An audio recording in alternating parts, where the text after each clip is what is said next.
In this video, this is an add-on correction and expansion to the video that I released a couple days ago, talking about an PSO2 and why you should not affix. You can look above my header or in the description for that video link. Just note that when it comes to me saying this stuff, it's not serious.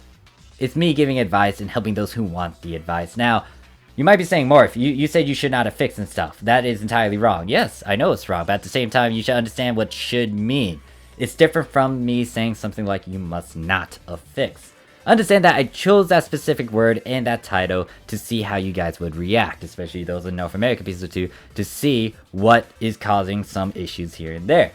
And a lot of you guys point to other people, and I do need to address the mindset of this, and I'm not entirely happy about it, but look, here's the thing. People are going to have fun in their own way. Some people may be serious about it. Some people may be casual about it. Some people may be lax about it. Some people have whatever they have planned and they get to go about it in the way that might not appeal to you.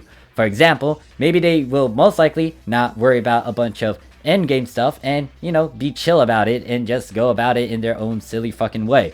And maybe that will piss you off because you're trying to be serious and then you see them fuck up a lot in an MPA run and it's like, oh, this person doesn't have the best gear and shit. What the fuck are they doing?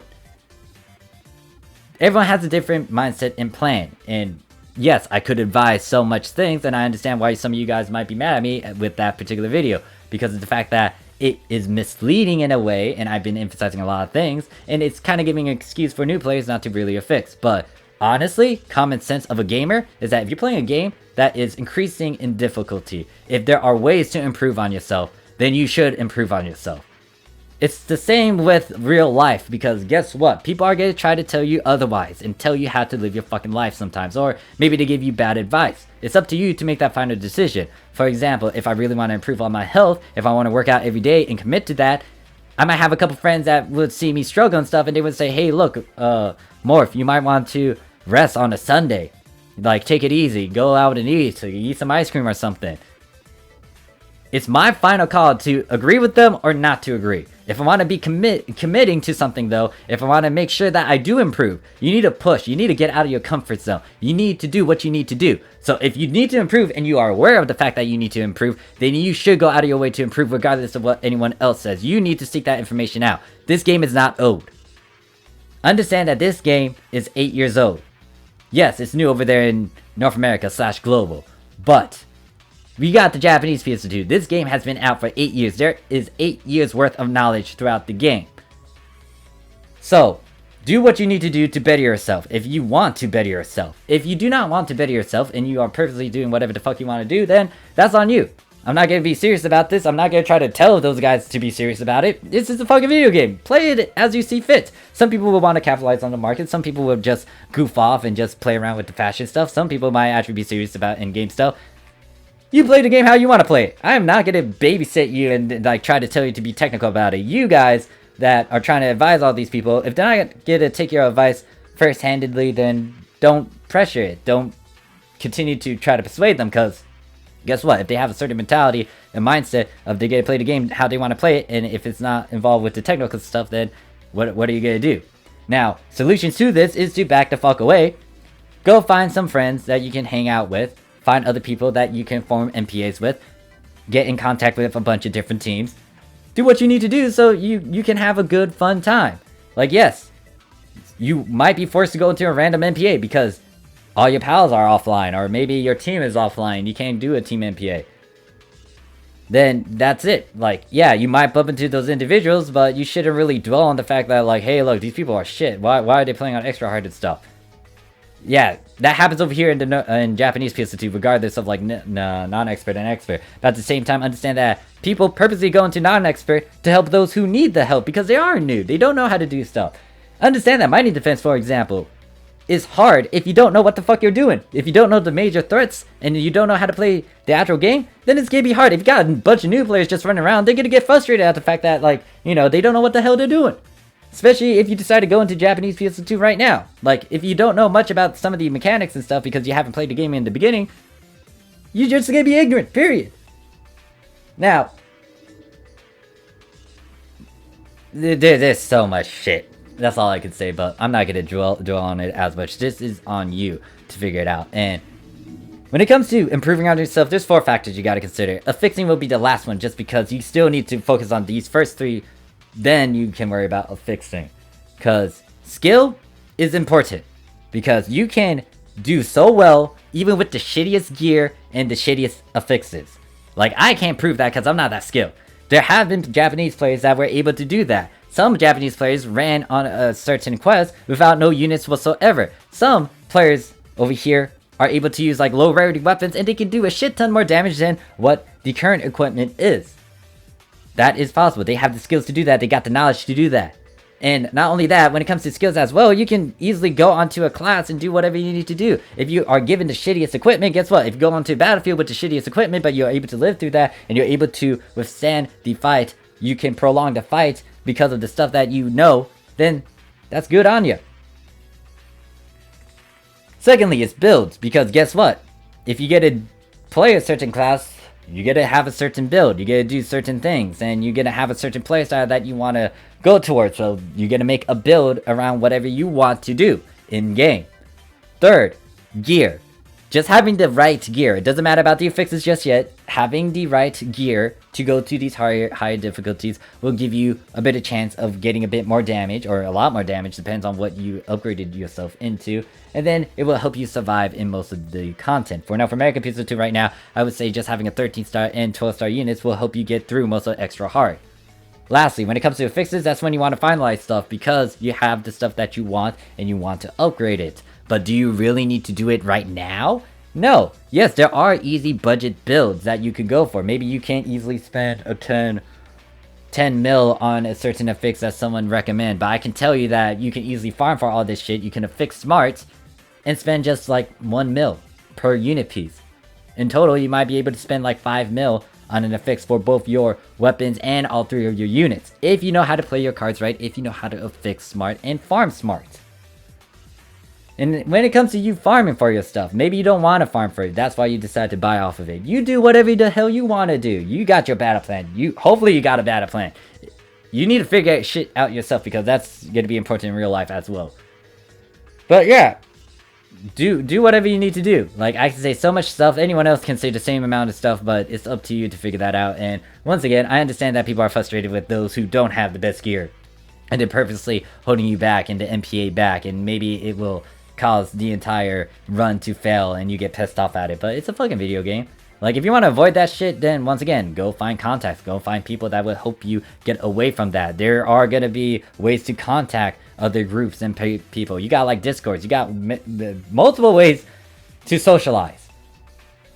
So if you are in the boat where it's like, okay, what can I do exactly to do this and this? Once again, you can farm for these things. If you want to know where you could try to farm for particular abilities, I will state where you could go for these. For example, if you were trying to get apprentice souls and modulators, you can easily farm that in advanced quests.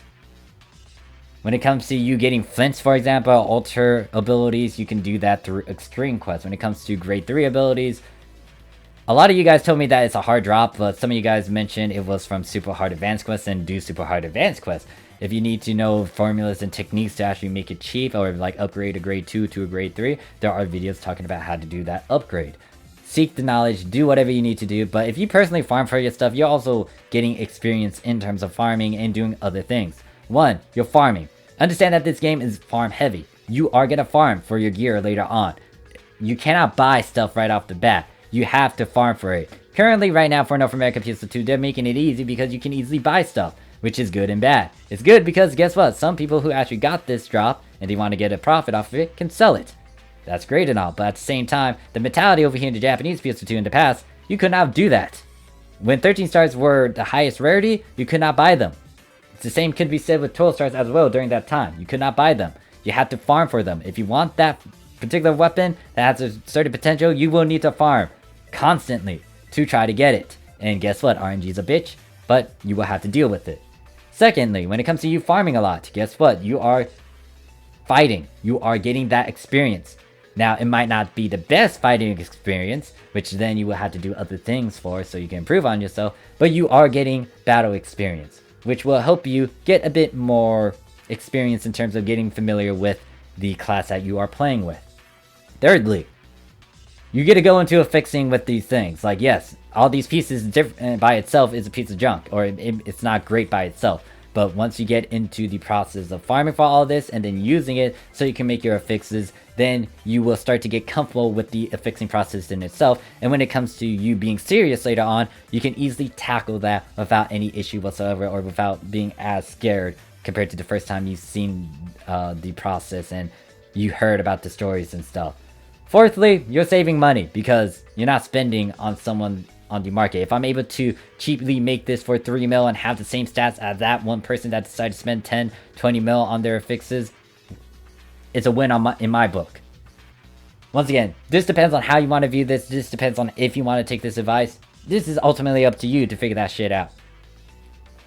So, another thing I will have to point out, because I know you guys have 12-star units, and you can actually have a fixed way to get them, guaranteed, is through the metal shop. Now, you guys got Rising Badge Metal over here, we got Weapon Badge Metal 2020, and then the Weapon Badge SPs, but you guys should have the Ray units. The Ray units are decent 12-star units you can temporarily use until you get better 12-star units, or unless you are aiming for something, you can use this temporarily. Understand that if you are not ready for extra hard, you should not go into extra hard with the gear that you have. Or if you need to improve, then you need to back away and improve. You need to figure out what you need to work on. You might need to work on your skills. You might need to work on your gear or get better gear. You might need to work on the build that you have.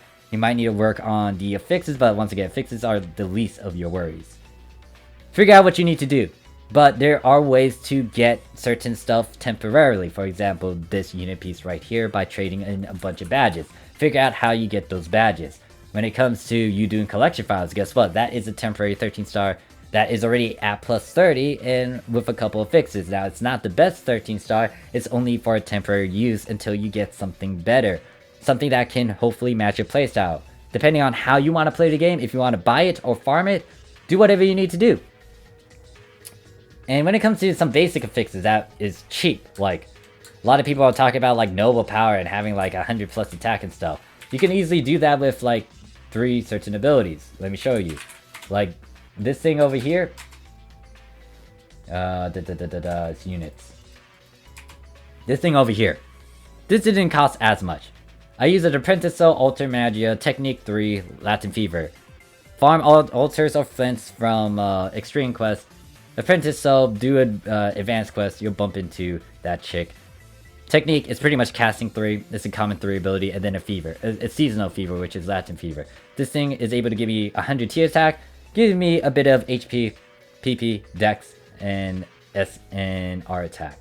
This one, for example, over here, bit costlier, and it has a bit more in terms of its stats because I'm using Modulator. You can see that SR is plus 70, T attack is plus 110, Dex is plus 5, and then PP is plus 2. There are various ways to tackle this. Instead of doing something like this, maybe you want to swap that Latin Fever for Arcs Max so you can get a huge increase to your attack. But this is a cheap fix you can temporarily use. But once again, you need to worry about the other factors, which is the fact that you want to have good gear. So you can put these affixes on. Because if you put it on a 3-star weapon in our unit, like, yeah, you got good affixes, but that doesn't fix the gear problem. Now, I know, once again, people who can actually prove you wrong and have low rarity shit and do well in a fight. This is on you. You guys need to figure out how to do it. I'm giving whatever advice that I want. It might not be the best advice. It might be the good advice. It might be like the best advice you ever have. You are the deciding factor to figure this out. Yes, I can say some stupid shit. I know I say some stupid shit sometimes, but at the same time, I prove it sometimes. Like, for example, I know I say that I'm gonna make some videos here and there, but I haven't got to it yet, or I'm still in the process of making it. It's gonna be released in due time, but, you know, it's me saying that. But at the same time, there's moments where it's like, I'm gonna make Guardian Soap. Period. And guess what? On day 1, I did make that Guardian Soap. I did not bullshit you guys when I said, I'm gonna make this thing on day 1. Or, yeah, I didn't bullshit you guys and say, like, I wasn't gonna make it on day 1. I was gonna make it on day 1. I didn't care if this was no fucking Affix week. Now, I know I advise you guys that if you want to make it, do it on an Affix week. I'm a mad lad, and I'm gonna do whatever the fuck I want to do. Because that's how I want to play the game. And also note that I actually like Affixing because of what it has to offer. I'll make a separate video going into details about that later. But that is it for this video. If you agree with me, disagree with me, go ahead and put it in the comments below. But this video was just to emphasize on the fact that you want to affix smart, but I also wanted to address these different mindsets that a lot of people stated because of how frustrated they can be with the issues that are present. You can't control a human being. Like, you could try to, but at the same time, this is the internet. People are gonna do what the fuck they want to do, and this is a fucking video game. Have fun with it. Like, once again, it might sound like I'm serious, but I'm not. Like, there's people who've been telling me stories and stuff and other things, and we joke around about a bunch of stuff. So yeah, it's you guys got to figure out how to deal with this. I, for one, am gonna do whatever the fuck I want to do. I'll see you guys in the next video. Peace.